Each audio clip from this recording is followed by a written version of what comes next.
say that Tsar Peter the Great died of pneumonia after diving into the Neva to save two fishermen who were drowning. He was a visionary, but also a statesman and leader who wanted to construct a city where there was nothing but swamp and mosquitoes.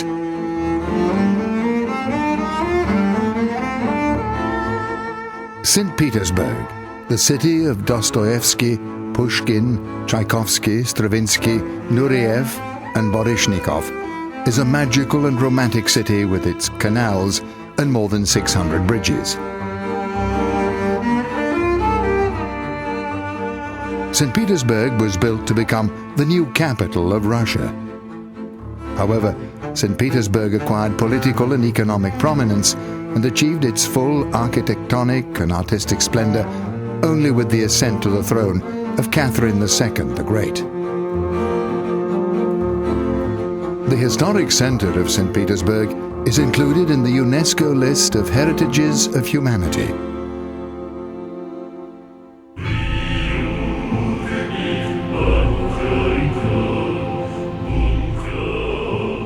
The splendid Church of the Resurrection of Christ was built in 1907 on the site where Tsar Alexander II was killed.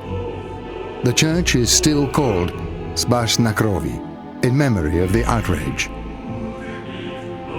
Unique of its kind, it's covered with colored mosaics and rich with domes.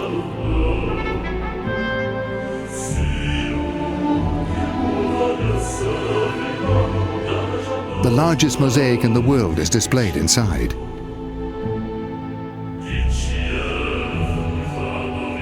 Built by the order of Alexander III in memory of his father's death, it was closed for many years and then became a deposit for potatoes. The church has been open to visitors only recently.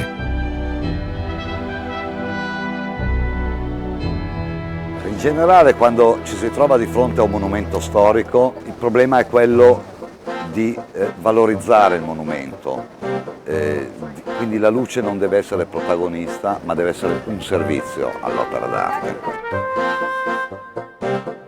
Increasing the nocturnal value of the cathedral is part of an overall recovery effect that includes the famous Nevsky project and the most beautiful palaces of the city as well. The overall project was commissioned by the Lensvet company that controls St. Petersburg public lighting. Свет играет очень важную роль в жизни нашего города. Мы расположены на той широте, где очень длинная ночь, полгода.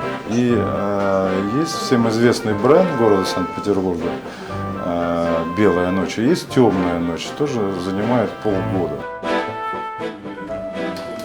Architect Piero Castiglione's technical illumination design, presented to the city in June 2005, superbly exalts the imposing Russian Byzantine style of architecture, as well as emphasizing the dramatic circumstances of which the cathedral is the outcome. It's a design based upon vertical beams of light, a technical innovation. Normalmente i proiettori proiettano naturalmente dei fasci che si propagano attraverso dei coni di luce, quindi con delle sezioni tonde o ellittiche. Questo fa sì che un sacco di luce venga dispersa e produca abbagliamento. Lavorando per strisce si può ottenere la stessa uniformità, ma fare in modo che la luce copra esattamente il perimetro dell'edificio. Non sarà quella che poi sarà dopo, perché The work to install and adjust the projectors lasted several weeks. The cathedral has a particularly complex overall geometry. Towers with different reflections, different shadings and hazardous positions proved extremely difficult for the installers.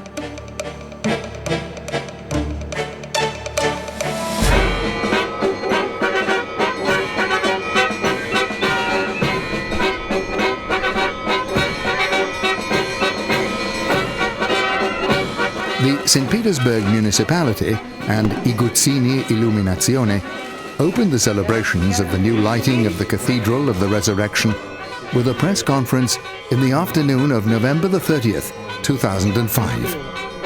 Я хочу поблагодарить в первую очередь компанию iGuzzini за их огромный вклад в этот проект. Они безвозмездно предоставили самое современное,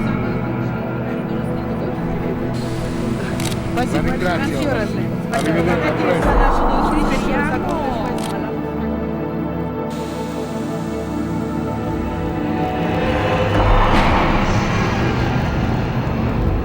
The sound of bells and laser shows. The new look of the cathedral is a dovetailing of modernity and Russian antiquity.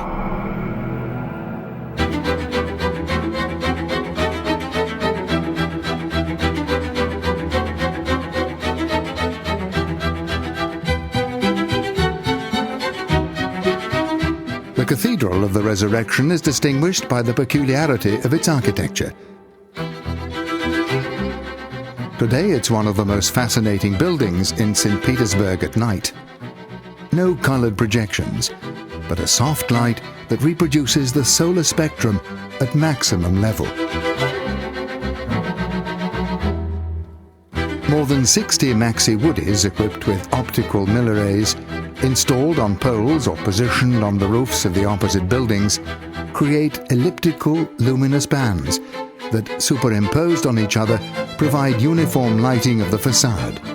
As many maxi woodies with super spot optics for the domes and spires.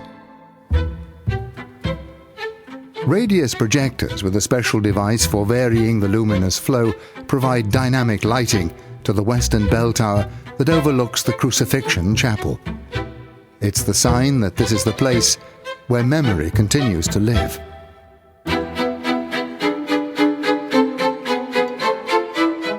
The backlighting of the historic perimeter railings that enclose the cathedral and the inner park, and for which radius projectors were chosen, completes the work.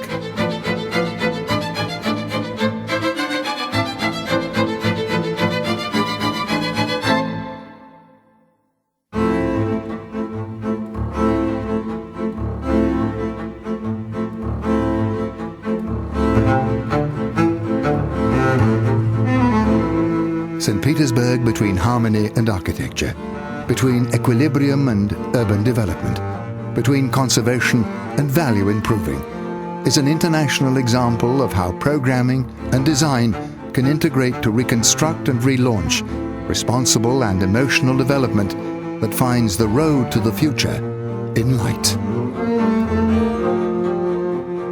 St Petersburg opens its culture, splendid and immense, to the world.